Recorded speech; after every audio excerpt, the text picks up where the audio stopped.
Vijendra Modi Rajasthan, MP और छत्तीसगढ़, इन तीनों राज्यों में बीजेपी की जीत ने इस बात पर मोहर लगा दी है कि प्रधानमंत्री नरेंद्र मोदी विजेंद्र है। उनका नाम ही चुनाव में जीत की गारंटी है। 3 राज्यों में बीजेपी का चेहरा पीएम मोदी ही थे और इसीलिए चुनाव प्रचार के दौरान कांग्रेस नेता प्रियंका गांधी वाड्रा ने सवाल भी उठाया कि क्या मोदी जी मुख्यमंत्री बनने वाले हैं। इसका जवाब एमपी, राजस्थान और छत्तीसगढ़ की जनता ने दे दिया और ये संदेश भी कि अगर राज्य के चुनाव में पीएम मोदी का जादू ऐसा चला तो 2024 में देश के चुनाव में लोगों का मूड कैसे रहने वाला है।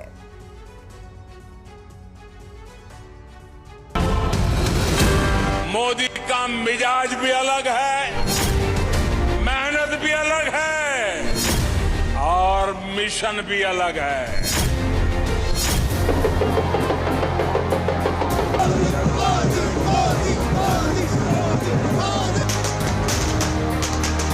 श्रीमान नरेंद्र मोदी जी भारत की जनता के हृदय के हार हैं, मध्य प्रदेश की जनता के मन में भी बसे हैं। मोदी जी की लहर आंधी रही, भारतीय जनता पार्टी का कलेक्टिव एफर्ट, सब एक साथ मिलकर चुनाव लड़ा और जीता। बार बार भारतीय जनता पार्टी के कार्यकर्ताओं ने डंके की चोट पर कहा कि मोदी मैजिक रंग लाएगा। आज के परिणाम उसी का प्रतीक है। मोदी जी की गारंटी पे छत्तीसगढ़ की जनता ने 100% भरोसा किया। राजस्थान की ये जो शानदार जीत है, ये माननीय हमारे प्रधानमंत्री नरेंद्र मोदी जी, जिनका मंत्र था ये सबका साथ, सबका विकास, सबका विश्वास और सबका प्रयास, ये उसकी जीत है। अभूतपूर्व, ऐतिहासिक,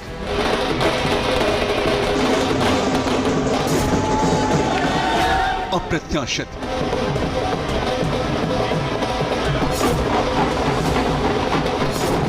मध्य प्रदेश, छत्तीसगढ़ और राजस्थान में विधानसभा चुनाव के नतीजों का निचोड़ यही है। छत्तीसगढ़ और राजस्थान में बीजेपी को पूर्ण बहुमत और मध्य प्रदेश में 2/3 सीटों के साथ प्रचंड बहुमत की जीत का सीधा, सपाट और सरल विश्लेषण यही है कि प्रधानमंत्री नरेंद्र मोदी हैं तो सब कुछ मुमकिन है। श्रीमान नरेंद्र मोदी जी भारत की जनता के हृदय के हार हैं, मध्य प्रदेश की जनता के मन में भी बसे हैं। उनकी गारंटी पर भरोसा, डबल इंजन की सरकार के काम, उन योजनाओं का ढंग से क्रियान्वयन, उसके कारण जनता का आशीर्वाद मिला। मध्य प्रदेश की समृद्धि और विकास को भी जनता ने आशीर्वाद दिया। 3 राज्यों में बीजेपी की शानदार जीत का सेहरा पीएम मोदी के सिर पर क्यों बांधा जा रहा है, ये समझने के लिए बीजेपी के चुनाव अभियान पर सरसरी सी नजर डालना ही काफी है।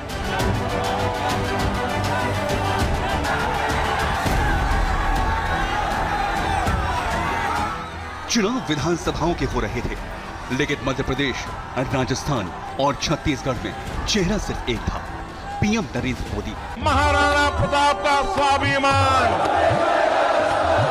सूरजमल का शौर्य महान,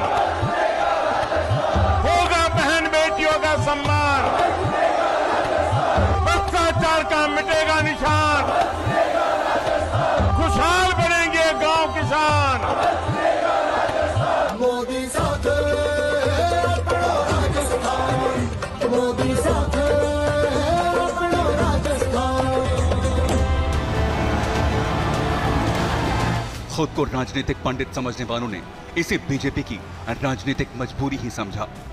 ये माहौल बनाया गया कि एमपी और राजस्थान में बीजेपी गुटबाजी से परेशान है, इसलिए राज्य के दिग्गजों को दरकिनार करके पीएम मोदी को आगे किया जा रहा है।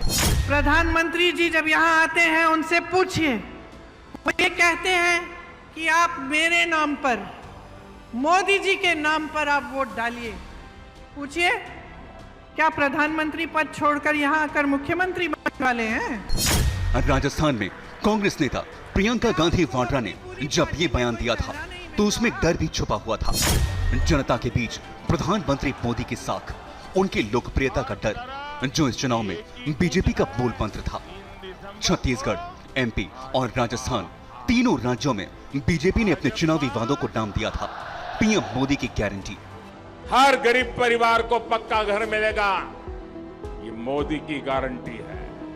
घर मतलब सिर्फ चार दीवारी नहीं, जब मोदी घर देता है ना तो सारे सपनों को पूरा करने का आशियाना भी देता है। हर पल मन में ये चुनाव पीएम मोदी की गारंटी बनाम कांग्रेस की गारंटी बन गए थे। जब वोटों की गिनती हुई तो ये साफ हो गया कि चुनाव चाहे विधानसभा की हो, लेकिन जीत की गारंटी तो सिर्फ पीएम मोदी का नाम और काम ही है। नरेंद्र मोदी की गारंटी है विकास की। मोदी की गारंटी पर जनता ने जो भरोसा दिखाया है, भारतीय जनता पार्टी के कार्यकर्ता होने के नाते हम जनता के प्रति कृतज्ञता का भाव रखते हैं। बार बार भारतीय जनता पार्टी के कार्यकर्ताओं ने डंके की चोट पर कहा कि मोदी मैजिक रंग लाएगा। आज के परिणाम उसी का प्रतीक है। मोदी जी का जो मैजिक था, मुझे लग रहा है सबसे ज़्यादा तो वही काम आया है। और जिस तरह से मध्य प्रदेश में और छत्तीसगढ़ में भी और राजस्थान में हम लोग बहुत बड़ी बहुमत से सरकार बना रहे हैं। मोदी जी ने ईमानदारी से, निष्ठा से विकास, जन कल्याण, सुरक्षा और राष्ट्रीय गौरव के लिए जो काम किया है, सांस्कृतिक गौरव के लिए, उसमें विश्वास है। राज्यों के हिसाब से बात करें तो छत्तीसगढ़ में बीजेपी की जीत को सबसे मुश्किल माना जा रहा था। वोटिंग के बाद हुए सारे एग्जिट पोल इशारा कर रहे थे कि छत्तीसगढ़ में कांग्रेस की वापसी होने वाली है। फिर वहां बीजेपी की जीत का चमत्कार कैसे हुआ, इसके लिए प्रधानमंत्री मोदी का सिर्फ एक चुनावी भाषण सुन लीजिए।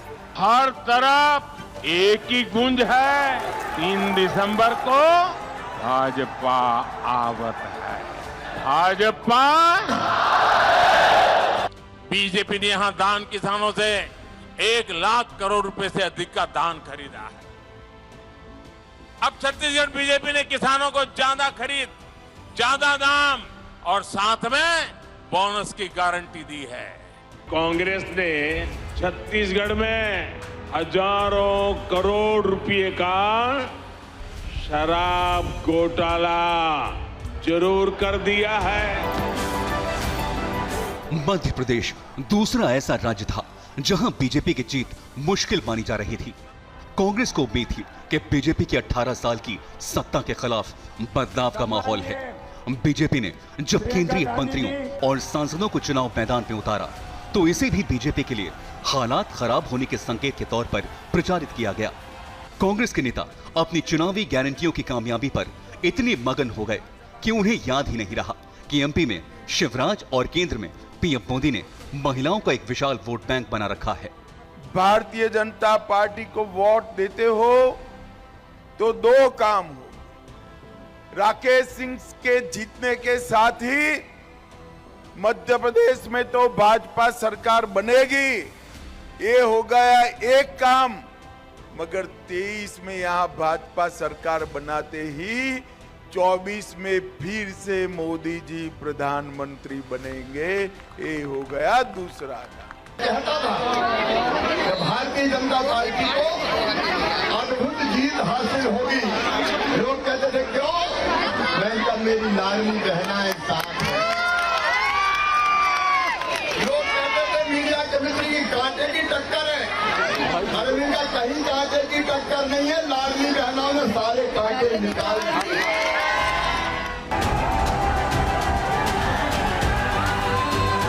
पीएम मोदी के मैजिक का सबसे बड़ा फैक्टर महिलाएं ही हैं। साल 2016 के बाद समाज कल्याण की उनकी नीति के केंद्र में महिलाएं ही रही हैं। चाहे वो शौचालय बनाने का अभियान हो या उज्ज्वला योजना या फिर प्रधानमंत्री आवास योजना। घर की रसोई के लिए राशन पानी का इंतजाम कहां से होगा, ये भी महिलाओं को ही सोचना होता है।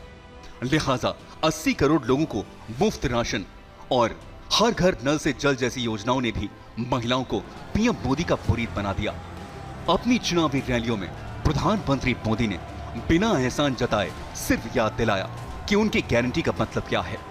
मोदी अपना घर बनाने के लिए नहीं, बल्कि देश के गरीब, मध्यम वर्ग, दलित, ओबीसी, आदिवासी का घर बनाने के लिए निकला है। मेरे जीवन का ये बड़ा बहुत संतोष है कि आज जब भगवान राम का अपना घर बन रहा है तो साथ साथ 4 करोड़ से अधिक गरीब परिवारों के भी पक्के घर बन रहे हैं। इससे राजस्थान में प्रधानमंत्री मोदी ने विकास की गारंटी के साथ भ्रष्टाचार पर प्रहार करने में कोई भी कसर नहीं छोड़ी।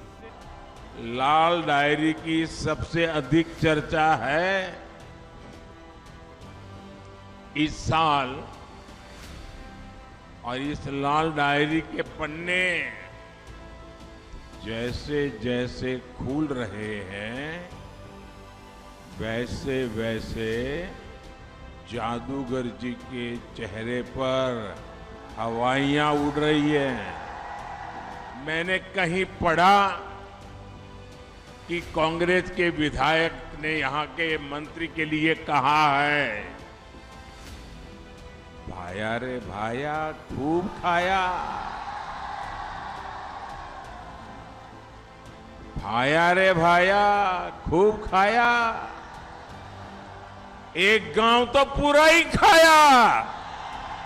गहलोत जी कौन ही मिले वोट जी। इस बार मध्य प्रदेश में मुझे लगता है कि प्रचंड बदलाव की लहर है। अस्पताल है, अगर है तो डॉक्टर नहीं, सही बात है, डॉक्टर नहीं, खंबे हैं तो तार नहीं, तार है तो बिजली नहीं। इसी साल कर्नाटक और हिमाचल प्रदेश में कांग्रेस ने स्थानीय और क्षेत्रीय मुद्दों को उछालकर जीत हासिल की थी। बीजेपी ने उसी से सबक सीखते हुए एमपी, छत्तीसगढ़ और राजस्थान के अपने क्षेत्रीय छत्रपों को पीछे किया और पूरा चुनाव प्रधानमंत्री मोदी पर फोकस कर दिया। साथियों, कांग्रेस कैसे जनता से ठगी करती है, ये राजस्थान के किसानों से बेहतर कौन समझ सकता है। इन चुनाव में जनता के बीच प्रधानमंत्री मोदी की विश्वसनीयता बनाम कांग्रेस के वादों का मुकाबला है। इस तथ्य की ज्यादातर राजनीतिक पंडितों ने अनदेखी की। नतीजा ये हुआ कि वोटों की गिनती से पहले ही कांग्रेस ने मान लिया कि उसकी जीत पक्की है। 100% confident will win all the 4 state. मैं पूरी तरह से आश्वस्त हूं कि तेलंगाना, राजस्थान, छत्तीसगढ़ और मध्य प्रदेश में हमारी सरकारें बनेंगी। हिंदी पट्टी के इन 3 राज्यों के नतीजों को खुद कांग्रेस ने 2024 के लोकसभा चुनाव का ट्रेलर बताया था। अब अगर यही ट्रेलर है तो 2024 के चुनाव की पूरी फिल्म कैसी होगी, इसका अंदाजा लगाया जा सकता है। Bureau report, TV9 Bharatvarsh.